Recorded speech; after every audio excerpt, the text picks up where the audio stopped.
नमस्कार, स्वागत है आप सभी का राज्यसभा टेलीविजन की खास पेशकश गोष्ठी में। मैं हूं स्वाति भाटिया रावत। हमारा देश अपनी संस्कृति, अपने आदर्शों के लिए माना जाता है। ये एक ऐसा देश है जहां पे शक्ति की उपासना की जाती है, यानी कि औरतों को पूजनीय समझा जाता है, उन्हें सम्मान दिया जाता है। मगर पिछले कुछ दशकों से औरतों पर बढ़ते अत्याचार और कन्या भ्रूण हत्या के मामले भी सामने आ रहे हैं, जिसमें से सबसे ज्यादा आंकड़े मध्य प्रदेश से आंके गए। आज गोष्ठी का कारवां आ पहुंचा है मध्य प्रदेश के शिवपुरी जिले में, जहां कम्युनिटी रेडियो स्टेशन रेडियो धड़कन के माध्यम से हम इस मुद्दे की तह तक जाने की कोशिश करेंगे, जिसमें हमारा साथ देंगे हमारे साथ मौजूद स्टूडियो में खास मेहमान। इनसे आपका परिचय कराते हैं। हमारे साथ हैं उषा शर्मा जी, जो कि ICDS परियोजना अधिकारी हैं शिवपुरी में। आपका स्वागत है। नमस्कार। अरुण सिंह भदौरिया जी, जो कि सामाजिक कार्यकर्ता हैं CID NGO में। आपका भी स्वागत है। और साथ ही शैला अग्रवाल जी, जो कि एडवोकेट हैं डिस्ट्रिक्ट कोर्ट में। आपका भी स्वागत है। अच्छा, सबसे पहले हम ये जानना चाहते हैं, मैं आपसे जानना चाहूंगी शैला जी, कि कन्या भ्रूण हत्या आखिर उसकी परिभाषा क्या है? कन्या भ्रूण हत्या से आशय हमारा यही है कि चाहे गर्भ में कन्या मारी जाए या जन्म लेने के पश्चात कन्या को मारा जाए, वो कन्या भ्रूण हत्या की श्रेणी में ही आता है। जी। अच्छा, एक चीज और है, मध्य प्रदेश जो कि शिक्षा के क्षेत्र में भी आज आगे है। यहाँ काफ़ी इंस्टीट्यूट्स हैं जो बहुत अच्छे तरीके से शिक्षा प्रदान कर रहे हैं। साथ ही यहाँ पे संस्कृति का मेल है, यहाँ पे बहुत सारे कलाएं हैं जो इनका मेल है। उसके बावजूद आज कन्या भ्रूण हत्या का मामला सबसे ज़्यादा अगर सामने आया है तो वो मध्य प्रदेश से आया है। क्या लगता है, क्या कारण हो सकते हैं? अरुण जी, आपको क्या लगता है, क्या कारण है कि मध्य प्रदेश में आंकड़े बढ़ते जा रहे हैं? सब लोग जानते हैं कि अगर लड़का होगा तो पूरे परिवार को आगे बढ़ाएगा। जी जी। और लड़की होगी उसको पास सिर्फ वो एक शादी तक ही सीमित है। जी जी जी। क्योंकि उसके बाद में लड़की होने के बाद में ना तो ये माँ बाप के लिए अग्नि देने का काम करेगी, ना ऐसी रहेगी उसकी जो जमीन होगी वो लड़की की काम होगी। तो इस तरीके से एक परेशानी रहती है। जी। उषा जी, मैं आपसे जानना चाहूंगी, आपको क्या लगता है कि जब इस तरह के मामले सामने आते हैं उनका कारण सिर्फ यही है? इसका कारण एक ये भी है कि लोगों के अंदर लड़कियों के प्रति असुरक्षा की भावना है। जी। लोग लड़कियों को सुरक्षित नहीं समझते हैं और अंतर भी करते हैं लड़के और लड़कियों में। उन्हें पता है कि आज बचपन से लड़कियों के साथ में जो भेदभाव हो रहा है, बाद में शादी के बाद भी लड़कियों को उतनी इज्जत नहीं दी जाती है, मतलब जितनी कि लड़कों को दी जाती है। हर चीज़ में सुविधाएं भी लड़कों को ज़्यादा दी जाती हैं। तो माँ बाप को लगता है कि यदि लड़की हो गई और बाद में जाके उसको कष्ट हुआ, दुख दिया ससुराल वालों ने, या दहेज की वजह से हत्याएं कर देते हैं, और पढ़ने जाती है तो रास्ते में लोग परेशान करते हैं, तो वो अच्छे से कहीं जा आ नहीं सकती है। तो एक ये असुरक्षा की भावना की वजह से भी लोग सोचते हैं कि लड़की ना हो। और कभी कभी ये भी होता है किसी किसी परिवार में ज़्यादा लड़कियां हो गई, वो लड़के का इंतजार करते रहते हैं कि लड़का हो जाए, तो उस चक्कर में 5-6 लड़कियां हो जाती हैं। तो फिर भी वो ये सोचते हैं कि अरे ज़्यादा लड़की ना हो जाए, तो वो भ्रूण हत्या कर देते हैं। जैसे इन्होंने कहा कि काफ़ी सारे कारण हैं इसमें, कि एक तो ये कि असुरक्षा का भावना है। आपके पास कितने केसेस आते हैं?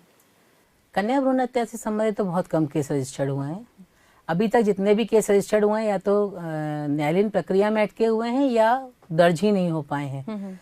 तो शिवपुरी के 2 प्रकरण अभी हमारे हाईकोर्ट में लंबित हैं, माननीय उच्च न्यायालय ग्वालियर खंडपीठ में अभी लंबित हैं।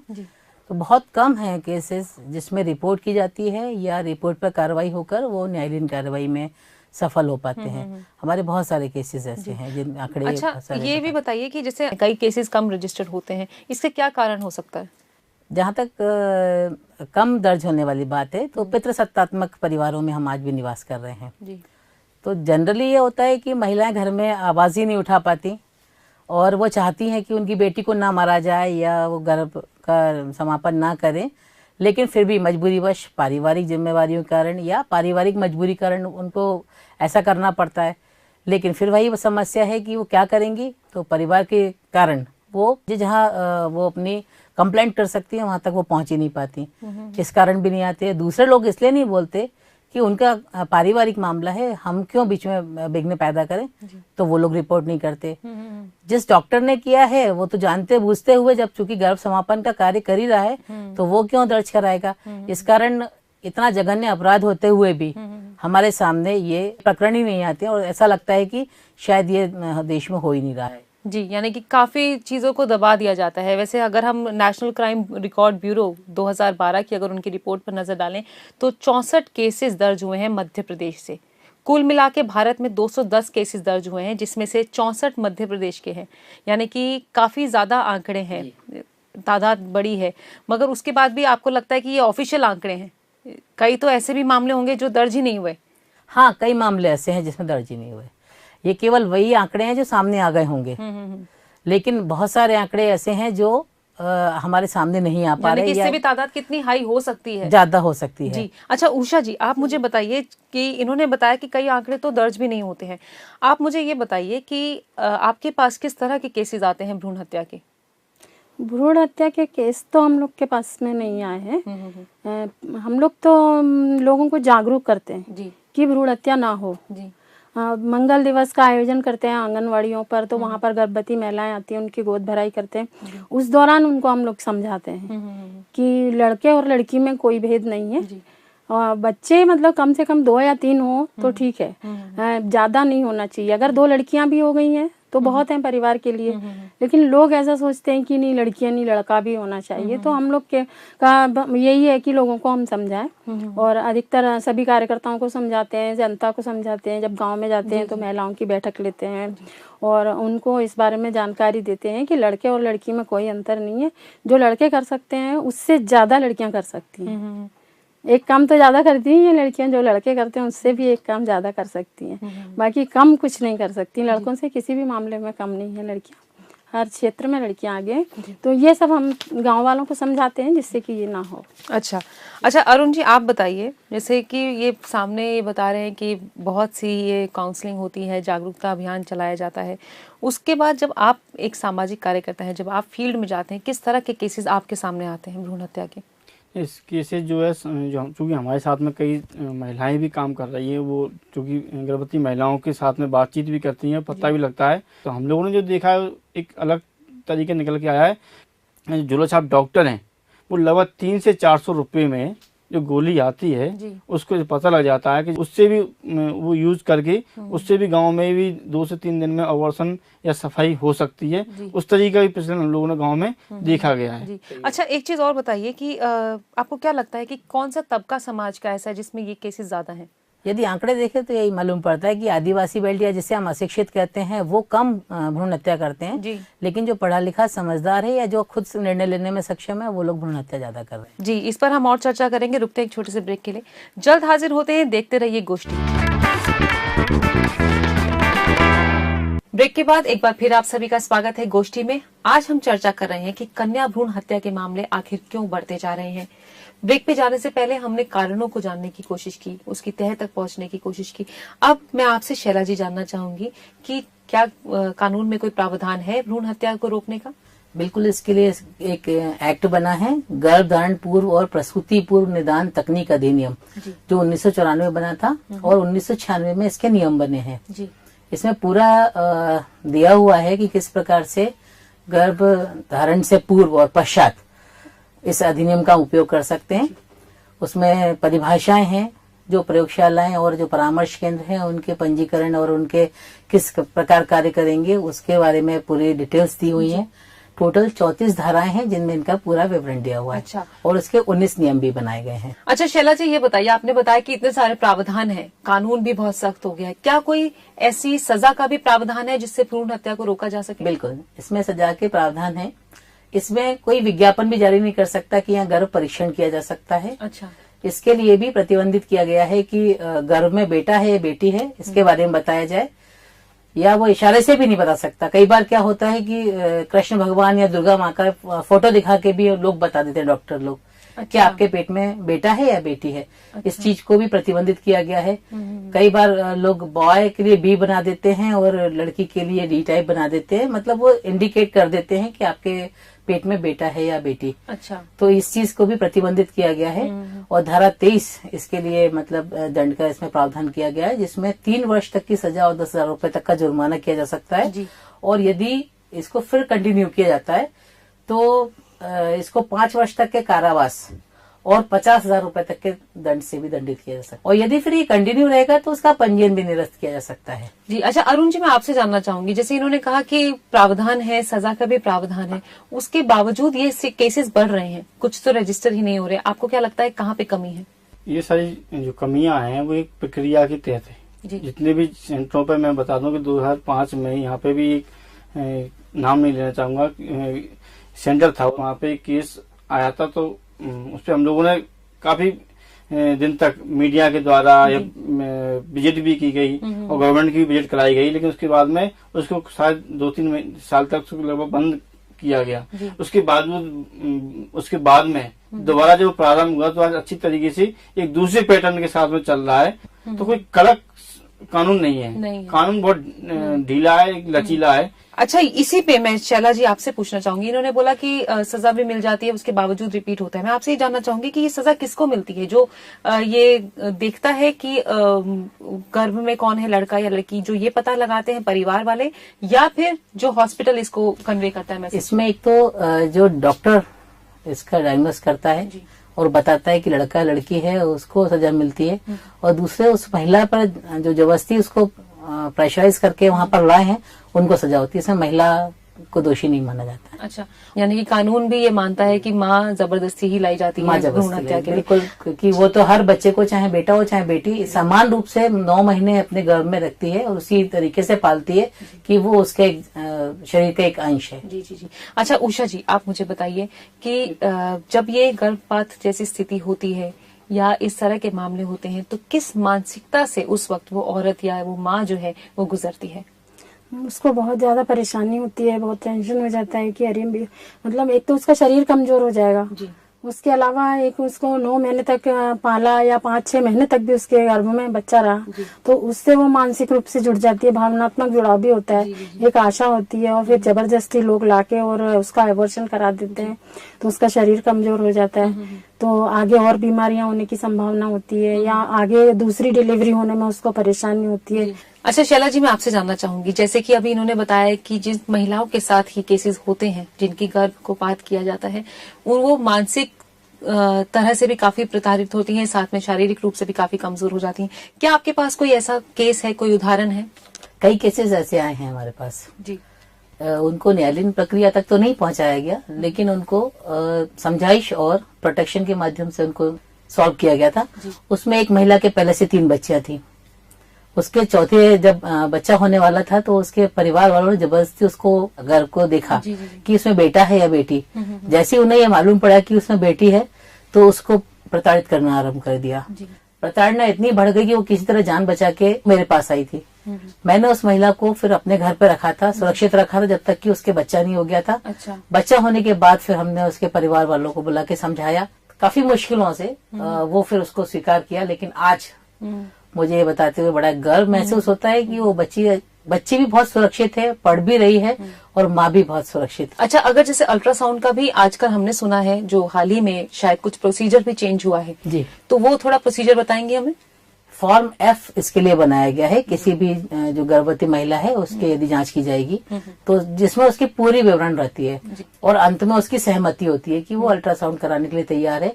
और वो इसमें यह भी सत्यापन होता है कि मैं बेटा या बेटी के बारे में नहीं जानना चाहती। किसी भी महिला का जब अल्ट्रासोनोग्राफी होगी, उस समय हर क्लिनिक पर CCTV कैमरे भी लगा दिए गए हैं, जिससे ये भी वॉच होता रहे कि जिस महिला का अल्ट्रासोनोग्राफी हो रहा है उसको भी देखा जा सके और वो रिकॉर्ड भी होता रहे।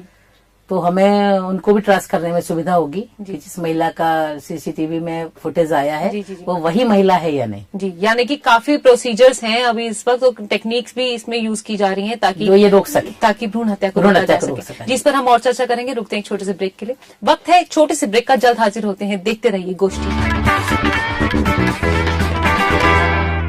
ब्रेक के बाद एक बार फिर आप सभी का स्वागत है गोष्ठी में। आज हम चर्चा कर रहे हैं कि कन्या भ्रूण हत्या मामले जो देश में बढ़ते जा रहे हैं, आखिर उसकी वजह क्या है।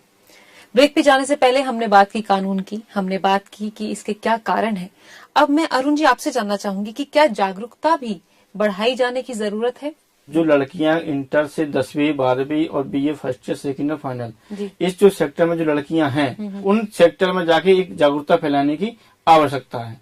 उनको अगर हम बताएंगे ये सब चीजें, इतने कानून है, ये नहीं कराना चाहिए, वो हम तो कह रहे हैं कि पहले ही से पता पड़ जाए कि बच्चों की माँ की देखरेख इस तरीके से हो जाए और इस तरीके से जांचें हों, उनकी पूरी जानकारी बच्चे को पालन होने से बच्चे के प्रसव होने तक की जानकारी उनको दी जाए, तो आगे ये समस्या होने की संभावना कम हो जाएगी। अच्छा, मैं आपसे जानना चाहूंगी उषा जी, किस तरह के अवेयरनेस प्रोग्राम आपकी संस्था निकालती है?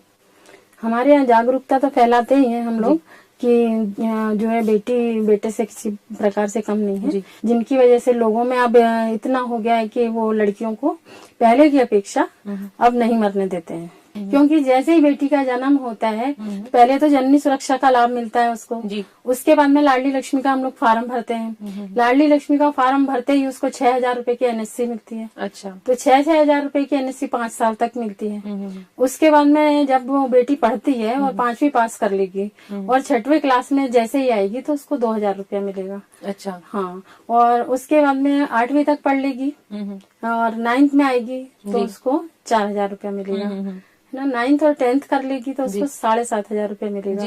उसके बाद में 11वीं और 12वीं में 200 रुपया महीना उसको मिलेगा। अच्छा, तो वो सारा पैसा उसका जमा होता जाएगा और जब उस 18 वर्ष की उम्र हो जाएगी, 18 वर्ष की उम्र के बाद जब उसकी शादी होगी तो सारा पैसा एक मुश्त राशि वो बेटी को शादी के लिए मिलेगी। पहले लड़की होती थी तो लोग मतलब एकदम उदास हो जाते थे, लेकिन अब इतनी खुशी से हमको बताते हैं लोग, आके बताते हैं हमारे यहाँ लड़की हुई है, हमारा फॉर्म भर लो। अच्छा, मैं एक चीज और जानना चाहूंगी कि आपने कहा कि जो पैसा मिलता है, ये लाडली लक्ष्मी जो ये स्कीम है, ये स्कीम किस वर्ग के लिए बनाई गई है? ये सभी के लिए है। मतलब एक middle class, upper middle class भी इसको लेता है? आयकर दाता जो व्यक्ति है उसको छोड़ के उसके नीचे के जो आयकर नहीं दे रहे, यानी कि बीपीएल परिवारों के लिए? नहीं, बीपीएल भी और एपीएल भी। अच्छा, बीपीएल केवल और ये एपीएल इनकम टैक्स पे करते हैं जी, वो इसमें शामिल नहीं है, उसके नीचे के सारे परिवार इसमें शामिल है। जी। अच्छा, मैं आपसे जानना चाहूंगी शैला जी कि इन्होंने कहा कि अवेयरनेस है, स्कीम्स भी आ रही हैं गवर्नमेंट की जो बहुत टेम्पटिंग स्कीम्स हैं जिसमें पैसे दिए जा रहे हैं, बच्चियों की सुरक्षा के लिए भी आगे क्या इंतजाम किया जा रहा है। इन सब के बावजूद आंकड़े कम नहीं हो रहे हैं, बढ़ रहे हैं। क्या लगता है कि स्कीम्स में कमी है, जागरूकता में कमी है या कानून में कमी है? सबसे बड़ा जो कारण है वो है सोच में परिवर्तन ना आना। ठीक है, आज बेटी को सुरक्षा मिल रही है, उसको लाडली लक्ष्मी योजना का नाम लाभ मिल रहा है, उसको पढ़ाई के लिए पूरा बेनिफिट मिल रहा है, उसकी शादी भी कई सारी स्कीम्स ऐसी हैं जिनके अंतर्गत हो रही है, लेकिन फिर भी माँ बाप ये सोचते हैं कि जिंदगी भर इसकी सुरक्षा करनी पड़ेगी। दूसरा ये है कि बेटी है, ससुराल चली जाएगी, अपने घर की हो जाएगी, तो उनको भी भविष्य में जब वो बूढ़े होंगे उनको भी एक उसकी आवश्यकता होगी सहारे की। कई जगह देखा गया है कि परिवर्तन आया है कि पिता और माँ को अग्नि बेटी ने दी, लेकिन ये अपवाद स्वरूप जो केस सुनते हैं ना, कल्पना अंतरिक्ष में गई और हमारी महामहिम राष्ट्रपति महिला बनी, इसी तरह का एक अपवाद स्वरूप उदाहरण देखने को मिलते हैं। लेकिन क्या बेटे यदि हैं घर में तो बेटी उस समय हकदार नहीं होती कि अपने पिता को या माँ को अग्नि दे सकें? मेरा ये मानना है कि जब हमारे सोच में ये आ जाएगा कि घर की बड़ी बेटी इस बेटे के होते हुए भी यदि अग्नि दे सकती है तो हम ये मान लेंगे कि हमारे सोच में परिवर्तन आ गया और हम तब ये बात पूरे उससे कह सकेंगे कि हमने जो सोचा था वो कर दिखाया। वैसे देखा जाए तो लड़कियां ही अपने माँ बाप की सहारा बनती हैं, बच्चे लड़के उन्हें छोड़ देते हैं और शायद इसका नतीजा आज ओल्ड एज होम्स भी है। अरुण जी, मैं आपसे जानना चाहूंगी, क्या लगता है कि जागरूकता की कमी है या किस तरह की और जागरूकता फैलाने की जरूरत है? कुछ आपके पास इस तरह की टिप्स हैं जो आप बताना चाहते हैं हमारे माध्यम से? सरकार के थ्रू इस तरीके से जागरूकता कार्यक्रम चलाए जाएं, एमएलए के द्वारा, विधायकों के द्वारा, सरपंचों की अलग से कार्यक्रम किया जाए। तो ये आज की तारीख में जो जनता जिसको मान रही है, चाहे पार्षद हो, चाहे सरपंच हो, विधायक हो, ये इस चीजों से दूर हैं। ये कहीं आपको कम ही स्थिति में दिखाई देंगे कि नगर पालिका या नगर निगम, पार्षद या सरपंच या विधायक ये सब चीजों से जुड़कर गांव स्तर पे या ब्लॉक स्तर पे या वार्ड स्तर पे काम कर रहे हैं। तो इस स्तरों पर भी एक जागरूकता की आवश्यकता है। अच्छा, जब आप शैला जी, आप क्योंकि एक वकील हैं, साथ में आप सामाजिक कार्यकर्ता भी हैं, आप समाज में भी घूमती हैं, देखती हैं, क्या लगता है कि ये जो जागरूकता है, मानसिकता जो आपने जिसके बारे में बात की कि वो नहीं बदली है, अभी कहाँ और कमी रह गई है? शिक्षा में या हमारे समाज में, घर में किस तरह की कमी है परवरिश में कि अभी भी मानसिकता बदल नहीं पा रही है और इसको बदलने के लिए और क्या उपाय किए जा सकते? सामान्य तौर पर जो घर के हम माहौल को देखते हैं तो बेटा और बेटी में भेद तो घर से ही होने लगता है। जी। बेटे को सबसे पहले पूछा जाता है कि बेटा क्या खाएगा, बेटी को जो होता है वो दिया जाता है। ऐसी जहाँ शिक्षा का प्रश्न आता है तो बेटे के लिए बहुत सारी कल्पनाएं होती हैं हमारी कि उसको हम कलेक्टर बनाएंगे, इंजीनियर बनाएंगे, या जहाँ वो जाना चाहेगा उससे पूछा जाता है कि बेटे क्या बनना चाहते हो। बेटी के लिए ऑप्शन होता है कि ठीक है पढ़ लो, नहीं तो शादी कर दी जाएगी। बहुत अभी ये कम बदलाव आया है कि जहाँ अभी बेटियों की राय जानी जाती है या किसी भी घर के महत्वपूर्ण फैसले में उनको शामिल किया जाता है। तो ये माहौल में परिवर्तन तो हमें घर से ही लानी पड़ेगा। ये परवरिश में ही, इस परवरिश में बेटियों को ढालना पड़ेगा कि बेटियां बचपन से ही अपने आप को सेल्फ डिपेंडेंट समझने लगे और उसी परिवेश में आगे बढ़े कि नहीं मुझे आगे बढ़ना है, पढ़ना है और बढ़ते जाना है। तो निसंदेह आपको इस में बदलाव मिलेगा। जी, वैसे भी औरत जो है वो समाज में काफी बदलाव ला सकती है। आप एक उदाहरण है, इस वक्त हमारे साथ उषा जी वो उदाहरण है, मैं खुद एक उदाहरण हूँ, क्योंकि हम लोग औरत होने के बावजूद अपने अपने क्षेत्र में अच्छा काम कर रहे हैं। फिलहाल आज की गोष्ठी में इतना ही, आप सबसे इजाजत लेना चाहूंगी। बहुत बहुत धन्यवाद हमारे साथ स्टूडियो में आने के लिए। तो आज की गोष्ठी में यही बात सामने आई है कि जागरूकता की कमी है, कहीं ना कहीं परवरिश में भी कमी है, जहां हम कन्या को वो अधिकार नहीं दे रहे हैं जो एक पुरुष को अधिकार मिल रहे हैं। साथ ही कानून को कड़ा करने की भी जरूरत है। हम आपसे एक बात और कहना चाहते हैं कि जो लोग भी कन्या भ्रूण हत्या के मामलों को प्रोत्साहन देते हैं या इसे बढ़ावा देते हैं, वो हमेशा इस बात का ध्यान रखें कि कन्या एक औरत के बहुत से रूप होते हैं। वो किसी की माँ होती है, किसी की बेटी होती है, किसी की बहन होती है, किसी की पत्नी होती है। और जो लोग कन्या भ्रूण हत्या करते हैं वो एक नहीं, न जाने कितने रिश्तों की हत्या करते हैं। इसीलिए आज की गोष्ठी में हम यही कहना चाहते हैं कि आप बेटी को अपने घर की इज्जत बना के रखिए, उसे आने दीजिए इस दुनिया में, क्योंकि बेटी आपका सहारा बन सकती है। आज की गोष्ठी में बस इतना ही। अगले हफ्ते फिर मुलाकात करेंगे किसी नए मुद्दे के साथ। तब तक के लिए हमें दीजिए इजाजत और देखते रहिए राज्यसभा टेलीविजन। नमस्कार।